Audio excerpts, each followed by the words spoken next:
But to design a good resume, right? And I received your resume yesterday, and I can make notes on it if you want me to. It looks great, by the way. So Elle sent me her resume, just personally sent me her resume to look at for my consideration. So if you want, I can look through anybody's at any time. Just send it to me and just make a note that you guys are from the anesthesia tech class, okay? So being able to design a good resume, because remember, sometimes when you apply to a job, whether online or even sometimes through traditional methods, they don't know who you are, right? The first thing they look at is your resume. So that resume is like the first thing that they see about you. It's a piece of paper. So you want to make sure that piece of paper makes a really good impression, okay? Make yourself sound really good on paper. And that's what the resume's goal is. So some pieces of advice, right? You always want to make sure you include all of your personal information. So at the very top of a resume, so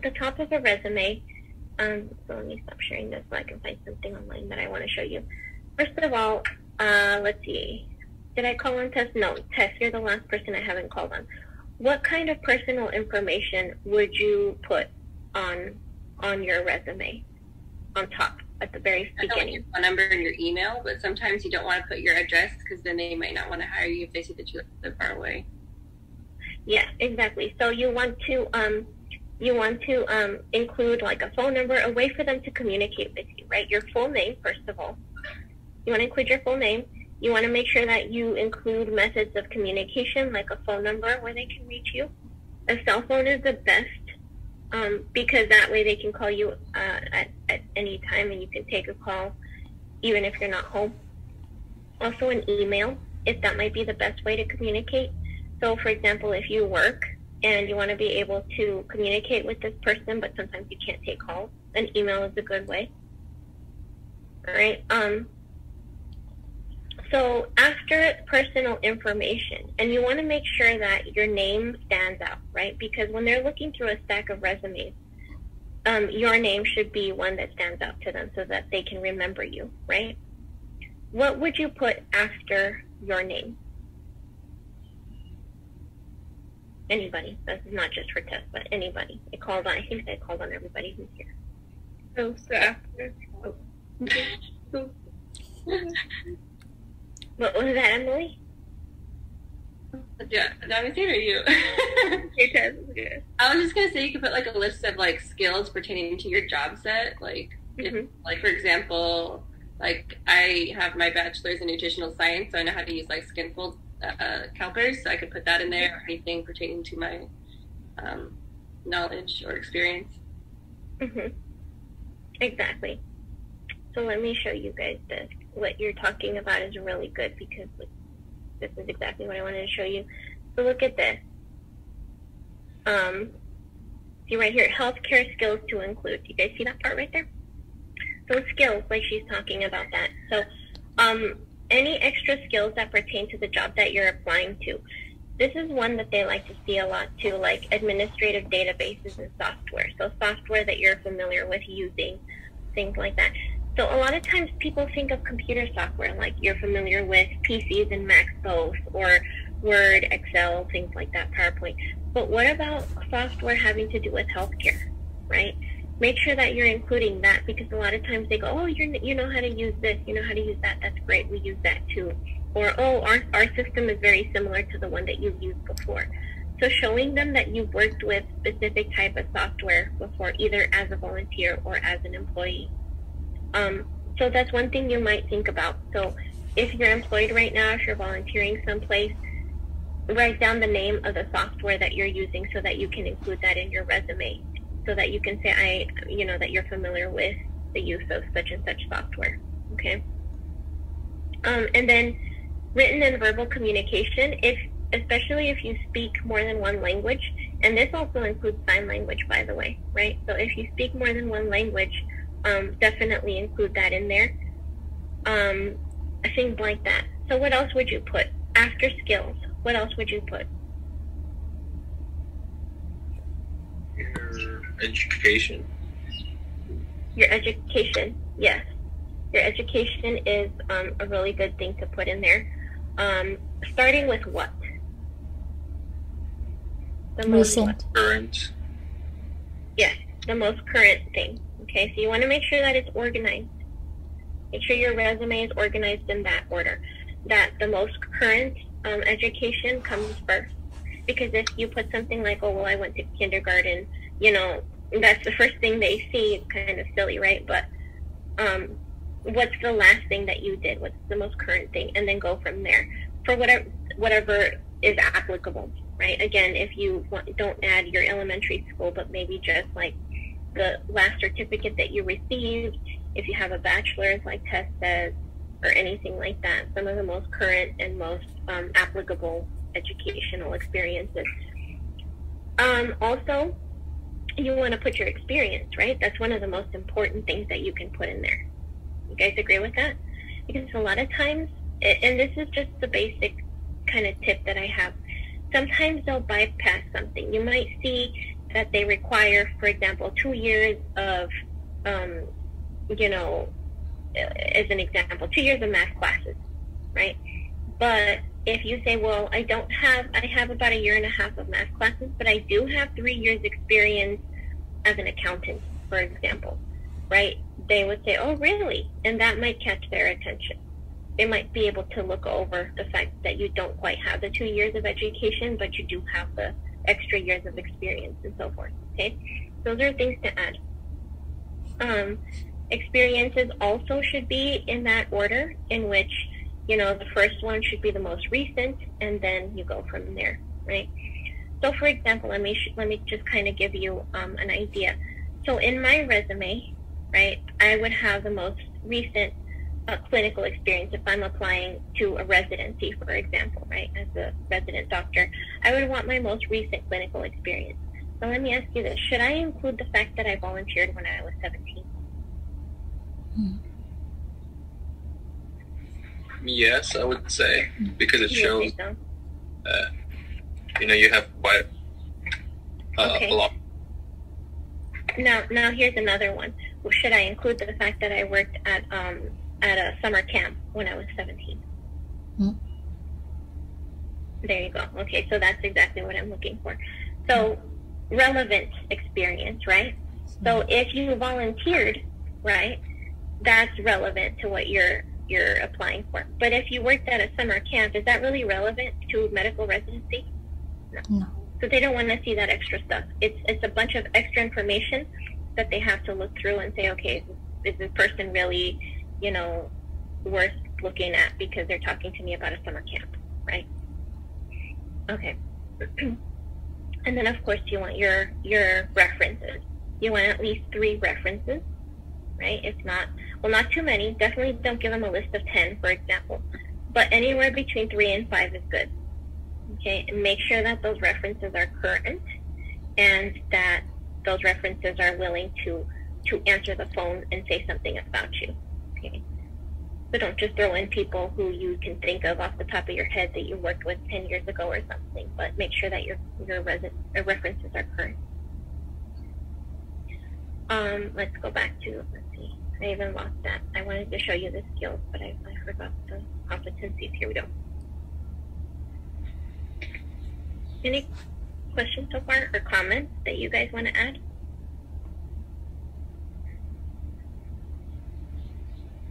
Okay. So you guys can just kind of throw in ideas and collaborate here on employability skills because you guys all have them, right? Almost all of you told me that you were in some way employed, even if it's volunteering or something like that, that also counts, right? So throw in any ideas or things, pieces of advice that you have for each other. Okay, so the next, you guys can see this, right? Again, competencies. Okay, so the next thing is to describe the importance of filling out a job application legibly. So a lot of times these days they're online, so you can just type. That's a good thing, right? Click and type. But if it's a traditional application where you pick up an actual piece of paper and you fill it out with a pen, so legibly, would you want to do it in pencil or pen? It's kind of obvious. and pen, right? Make sure it's not something that people can erase or that's going to smudge off, right? And then accurate and complete information. So, for example, if your name is Robert, do you want to put Bobby in there? No, of course not, right? Make sure that it's your complete official information. And make sure that it's accurate. So don't put down a previous phone number and say, oh, I forgot that I disconnected that number last year or something like that. Okay, so make sure that it's accurate information. So we actually don't have sample job applications to fill out right now, but I know that you guys are able to do this. And what about appearance? One of the most important things is appearance, right? Now you might find that, and this is kind of challenging because we have to think about alternative things. These days, right, a lot of times we are on Zoom. Right? So, for example, you might have a job interview on Zoom. I did. Like a couple months ago, I had a job interview on Zoom, right? How important is appearance? Have you guys all seen those commercials where the person's like at a business meeting and they have like a tie and everything like that, and then they stand up and they're in their boxer shorts or something like that, right? So I know it sounds silly, but you want to make sure that you watch out for that, right? So, for example, I teach you guys at home, right? But I'm still always wearing clothes and not like underwear or pajamas, right? For example. So appearance, you might even have an interview in person, but a lot of times you'll have it on Zoom, right? They want to make sure that you appear like you're put together, even if you're sitting at home. Agree? Mm-hmm. Definitely. So why would somebody care about your appearance when they're interviewing you? It shows how like serious you are about the job you're applying for. If you come up like messy and like not clean, it looks like you're not serious and you don't really care. Right? That you look like you're not interested really, that you're not taking them seriously, right? You're not taking them seriously, that maybe you're not respectful enough to put yourself together for meeting somebody, right? Even if it's just online. So appearance, make sure that you're wearing appropriate clothing for a job interview. So this is just why I mention it, because even if, say, you find yourself having interviews online through Zoom, make sure that you still dress as if you're going to a job interview, okay, in person. That your hair is appropriate, that your face, whether that means grooming your face and things like that, right, that people see. What else can you think of as far as appearance? What's another important thing that you guys can think of? Let's say through Zoom. If you're interviewing through Zoom, what would you say? Like piercings or certain jewelry, maybe. Yeah, that's true. Piercings and things like that. Maybe take them out, right, for your interview. What about the way you're behaving? Gesture, characteristic. That too, right? Yeah, your characteristics. That's another thing too, the way you're behaving on Zoom. So like if I'm sitting here eating like cake during my interview, that probably might not be appropriate. You know, ask your mom to not bring you your dinner while you're having that interview or something like that, you know. For example, sometimes I'm teaching a class and my 4-year-old will run up to me going, "Mommy, Mommy." So I have to like pause the thing. So, you know, just make sure that you're in an environment that looks like you're serious about this job interview, right? Anything else that you guys can think of?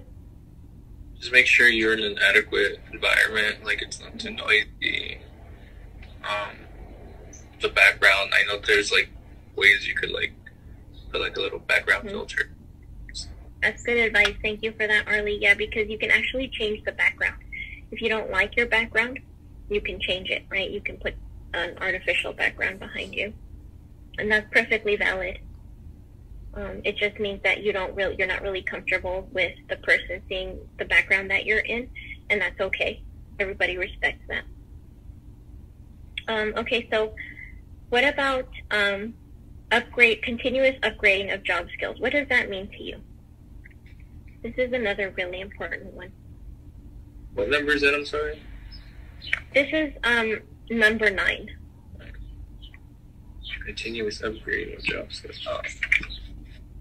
Continue taking more class relevant to the field. Taking more class. Yes, exactly.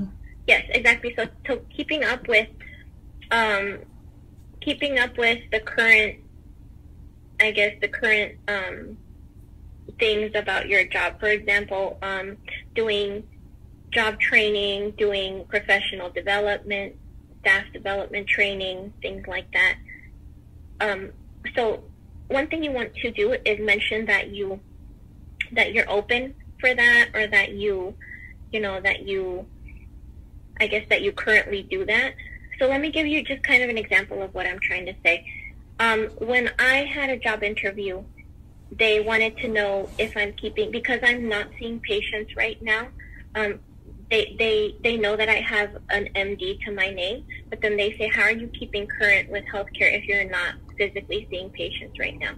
So how do you do that? So basically attending like professional development and just kind of like sessions, online sessions, where they talk about things. So for example, my medical school still has sessions where they talk about the current situation with COVID and ventilators on COVID machines, and they invite the alumni to attend, right? So make sure that you make an effort to attend those, even though they don't pay you for that, or that you don't get any specific immediate gain.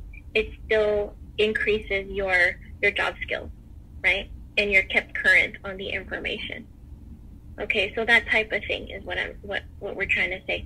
So continuous, meaning even if you already passed your certification, if you're, say for example, if you're going to become an anesthesia technologist. By the way, is anybody interested in trying to get into a technologist program after the technician training? I've been looking into it. You've been looking into it? Okay. Only yeah, PCC, so if you're... Go ahead. I'm saying I think only PCC offers it, like here. In that area. I did see PCC offering it. Yeah, I did see that. Yeah, I think PCC it's only like a winter, like a fall, winter, and spring. So it's like almost like a half a year almost. And then it's like 17,000. And then you also have to do like your, you have to also do your GEs, and you'll get an associates after that too with it. Okay. Thanks for that information. Yeah, so they have, actually PCC has a lot of really good programs. I remember I used to go there. Also, they're with Kaiser too. So that's like with Kaiser? partners. Okay. Sierra Madre too. So that's what they're closely working with.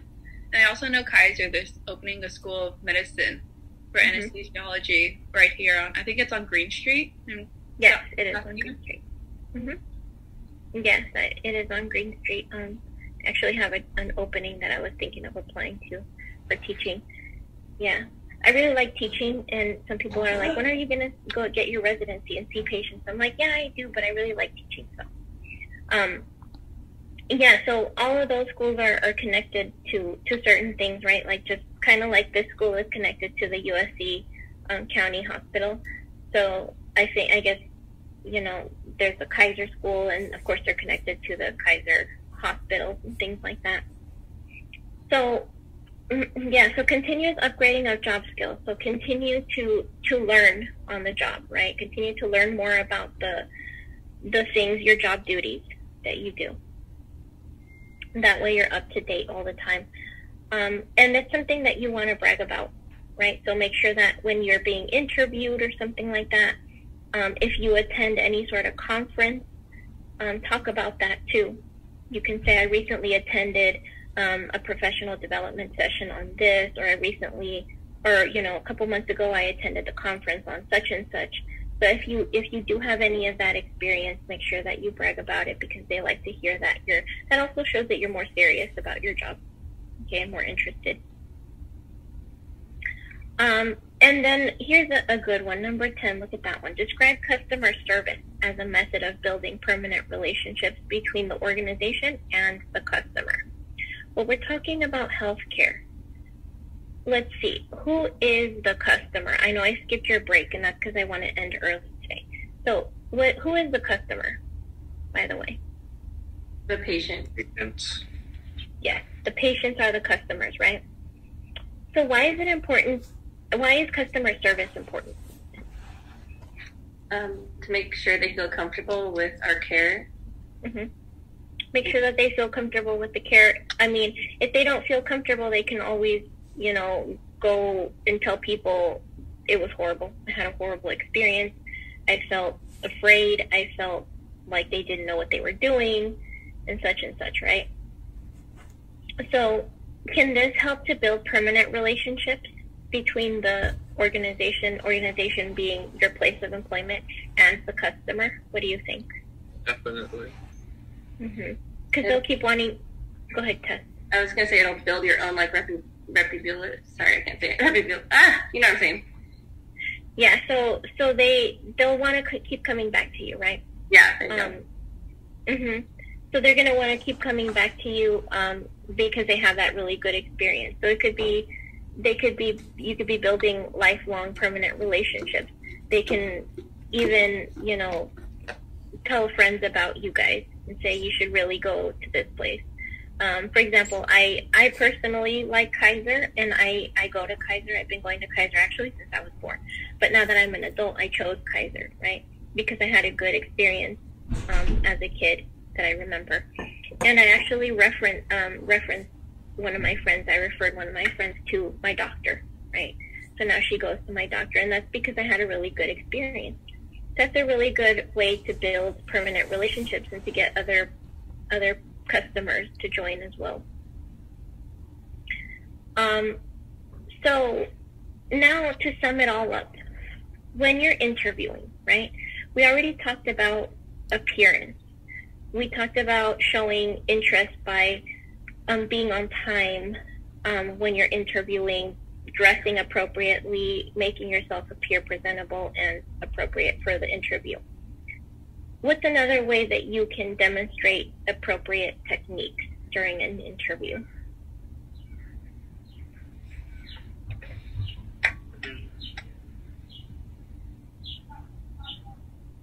Simple things like eye contact, your posture.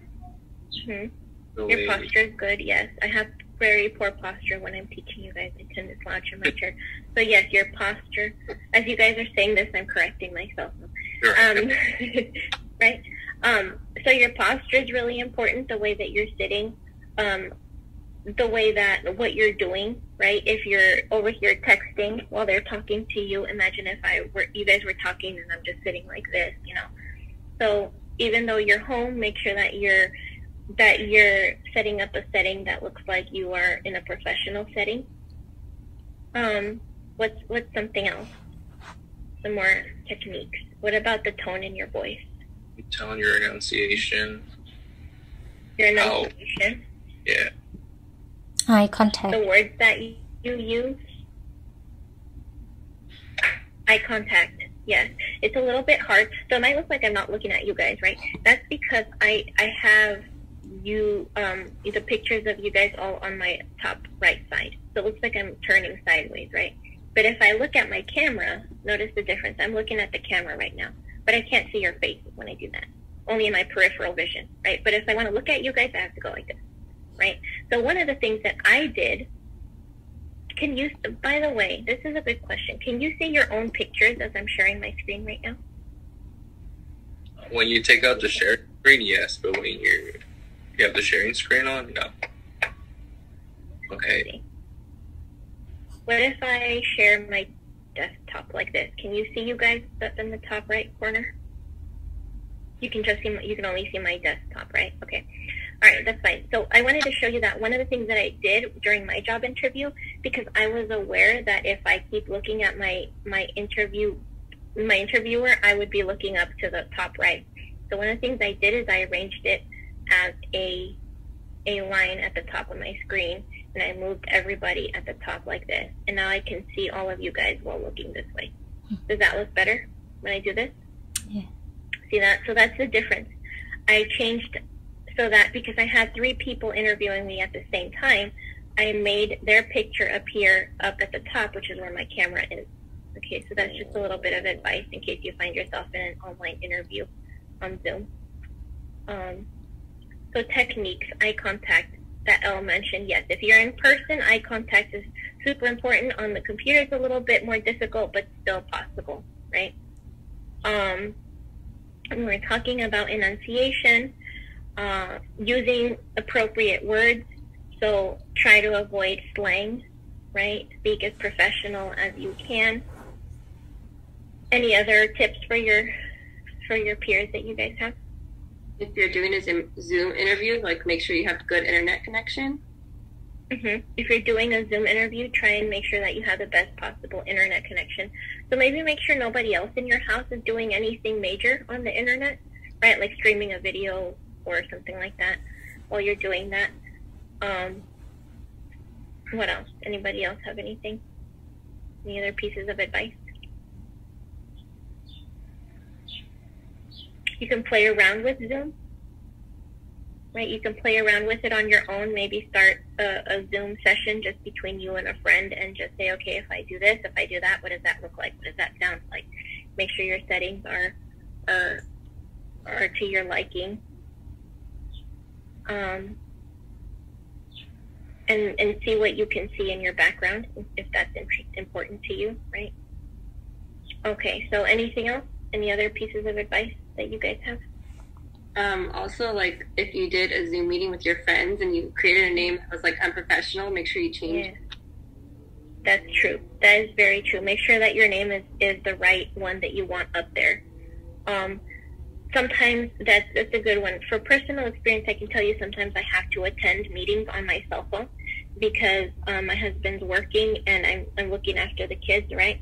And so when I do that, it just says my nickname, apostrophe iPhone. And one time I tried to attend a meeting from a new place of employment with my nickname on there. And they're like, who's this person? And they kicked me out of the meeting. Oh. So, yeah, and I forgot to change my name. I was like, oh my God, I forgot to change my name. They don't know what my nickname is, right? But it's just Adri, right? But they don't know who that is. They're used to seeing my full long name, right? But I mean, that's nothing. If you have something that's more kind of silly or inappropriate for a job interview, that's even more important, right, than just a nickname. Okay, so that's a good piece of advice, thinking about what your name appears like before you log on. Anything else? I searched, try to find what they might asking for the question and then prepare to answer before upfront. That's a really good piece of advice, to prepare for any possible questions that they might ask you. That's exactly what I wanted to do at the end of our class today, is to have you guys think about some questions that they might ask and some possible answers. So definitely try as best as you can to prepare for the questions that they might ask you. Prepare really good answers. And then identify informational materials and resources that are needed to be successful in an interview is kind of going into that category, right? Of being prepared. So if you know that they're going to ask you about the company, make sure that you read up a little bit about them. So if you're going to interview with Kaiser, make sure you read about Kaiser a little bit, right? If the location that you are that you're applying to has a mission statement, make sure you're familiar with it. Things like that. Prepare some questions that you might want to ask. They like to have you ask questions because they know that you are interested, that you're truly interested. All right. And then the last thing on this list is a follow-up procedures. What does that mean? What is a follow-up procedure? Like sending a follow-up thank you email after an interview? Mm-hmm. Sending a follow-up email or a message of some sort after the interview, thanking them for their time, right? And that way they remember you, they think about you, and they know that you're interested. So anything else that you guys want to add to this? Anything on this list?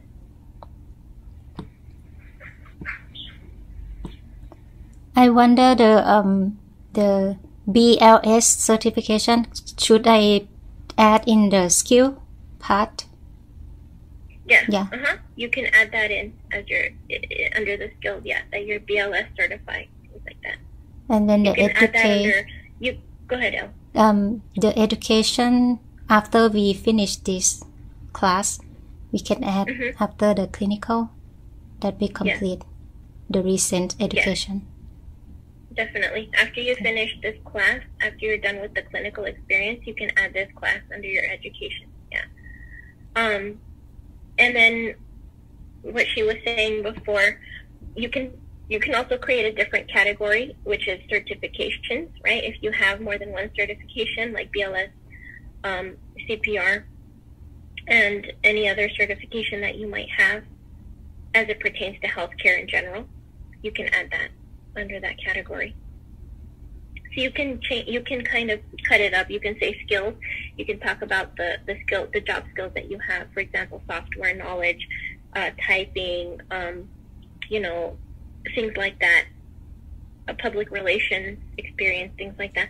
But then you can also change to a different category, maybe called certifications, if you have more than one that you want to include.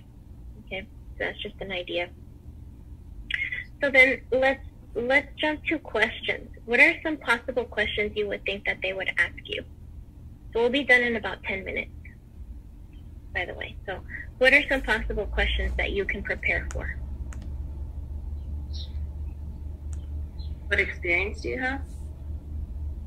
So what experience do you have? Would you want to just list the experience, or what would you do? Tell like detailed information of like how you have experience relating to the job. Like, for example, during clinicals, like I did this and that, and exactly, yes. So if they say, so tell us about your experience in the healthcare field. You don't want to just say, well, I volunteered last year. Period. Crickets, right?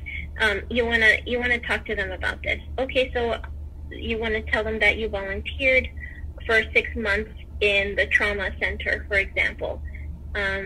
You can definitely have a positive attitude about it. Say, I enjoyed my experience volunteering in the trauma center. Some of my job duties were, and then you can tell them about that, right? Because that opens up for more discussion, so that they learn more about you, more about the skills and experiences that you have coming in. What else? What other questions might they ask you? They've usually asked, for example, like, think of a situation, and then they ask you of a good, let's say, did you ever make a patient feel good or stuff like that, or any recognition? And then they could also ask, like, oh, have you ever dealt with, like, a difficult patient? What did you do? So think of specific, go beyond, and think of, like, I would say 2 situations, a good and a bad one, just in case. Yes, definitely be prepared with real life experiences that you've experienced. So like what Ellely was saying, what's a negative experience that you might have had with a patient? What's a positive experience? What's one thing that you're not proud of about yourself that you maybe changed, and how did you change that? Right, things like that. So that's a good one to be prepared about, because you don't want to be caught stunned by the question and have to take like 5 minutes to think about it. Have something in your mind. But when it comes to that, what's something that comes to mind? If you're going to be talking about an experience with a patient, what's one thing that you want to make sure that you're doing?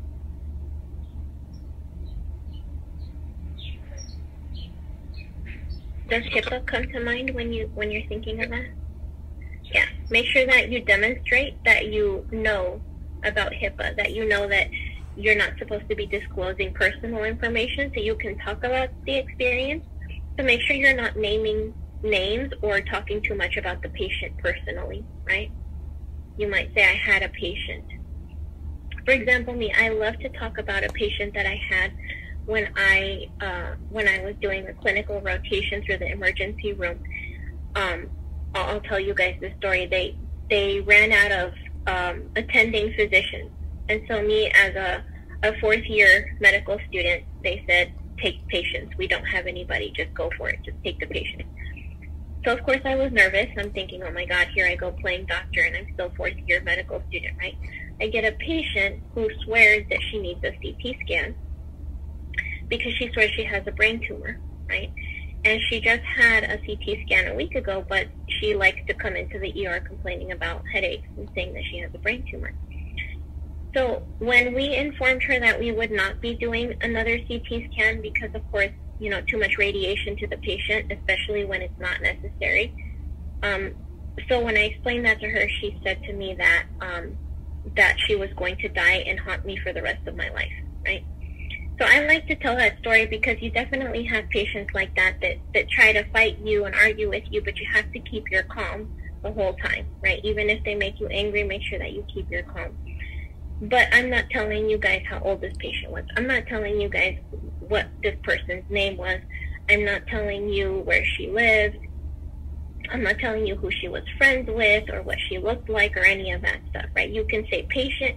You can even say she, right? But beyond that, that's all the personal information that you want to share, right? Other than that, the rest of the information that I share with you is just a case. You have no idea who I'm talking about. If you saw this person, you'd have no idea that was the person that did this. Okay, so make sure that you're able to share information that's okay to share, but not to make it personal, so that they know that you know how to keep up with HIPAA laws and regulations.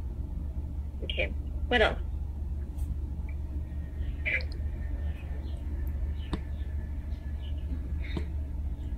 Do you think how would you fit this position? Okay, Yeah. That's a good one. Why do you think that you would be for example, they might say, why do you think that you're the best candidate for this position, right? They like to say it that way. And so here's your chance to pump yourself up, right? Everybody likes to pump themselves up and make themselves sound great, right? So get all of your unique qualities in there. Because if you say, because I have experience in the healthcare field, well, so does the guy I interviewed yesterday. And so does the person that I'm about to interview after you, right? But what makes you unique, right? So gather up all of the unique, positive things about yourself that you can share that would make you stand out. That's a good question, Al. Anything else that you guys can think of?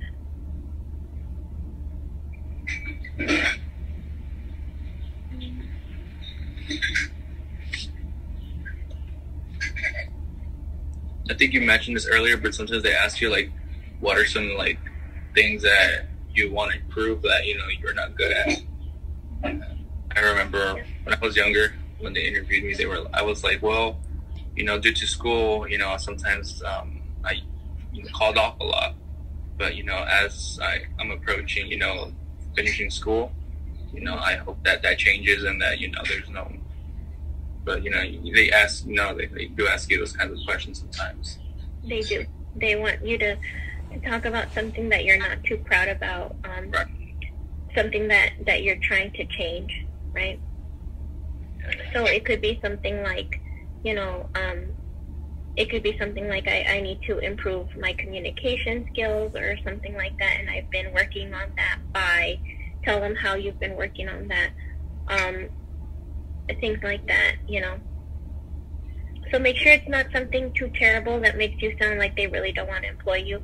For example, don't tell them, well, I've been drinking too much on weekends and I'm just trying to cut that. Something not so severe, right? not so severe. What else can you guys think of?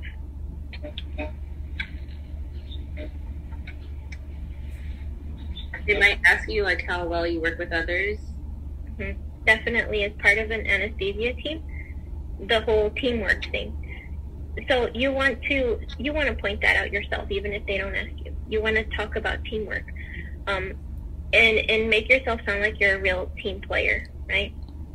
How do you work well with others? What are some qualities about yourself that make you a good team player, right? Are you very friendly? Do you have a way to make people feel comfortable, right? Things like that. Anything else? Any other pieces of advice you have for each other? Adding to what you just said, sometimes they ask you, like, what are some words that define you? Mm-hmm. So I'm ready for, like, that. Yeah. What are some words that define you? Yeah, or like Definitely.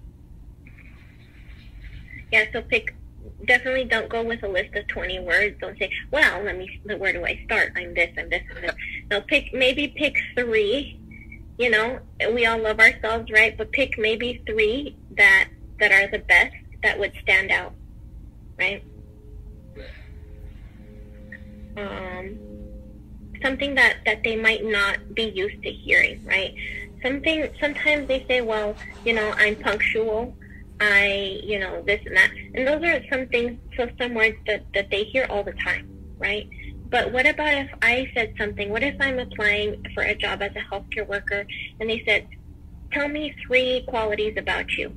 And I said something like, family is important to me. I'm a family person. Is that something that's kind of different from what most people say?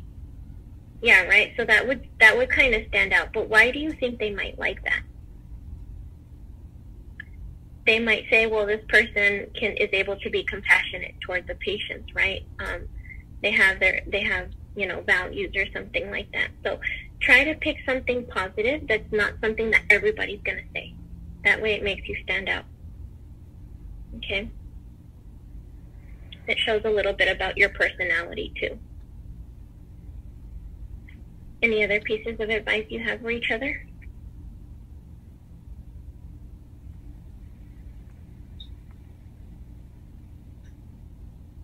So I hope you guys have formed connections in this short, these short 2 weeks that I should stop sharing that we have been here on Zoom. Hopefully, so that you guys can keep in touch and give each other kind of a heads up as far as, you know, experiences that you've had or job openings that you might be interested in. So you guys can be each other's connections too, right? And I will see you guys again. I don't have specific dates yet, but if there's nothing that you guys want to add, then we are pretty much done with this. Just a reminder that I want you guys to keep checking that Schoology, because most especially I will be adding more to that, to those lab folders, because again, those are just extras, right? But I would love for you guys to look over those extras so that you guys can be extra prepared. Okay? One thing I want you guys to make sure is that when you go into the clinical experience, and interviews too, but first the clinical experience, I want you guys all to walk in there confidently. Okay, so carry yourselves as if you're really confident with what you're doing. Okay, that's going to set a really, really good first impression with everybody that comes across you. Right, so make sure that you guys are going to have some scrubs that the school is going to give you. So make sure you put your scrubs on nicely. And so appearance we talked about, but not just appearance, right? So not just how you do your hair or how your scrubs fit your body or anything like that, but it's about how you carry your body and the facial expression, okay? So I want to see all of you guys with happy faces, eager to learn, and I hope that we get together soon in that clinical experience. Okay, so I'm looking forward to meeting you guys in person sometime soon. Other than that, I'll keep in touch with you guys. And we just got joined by Mark, connecting to audio. Definitely. Thank you for your time too, for teaching us.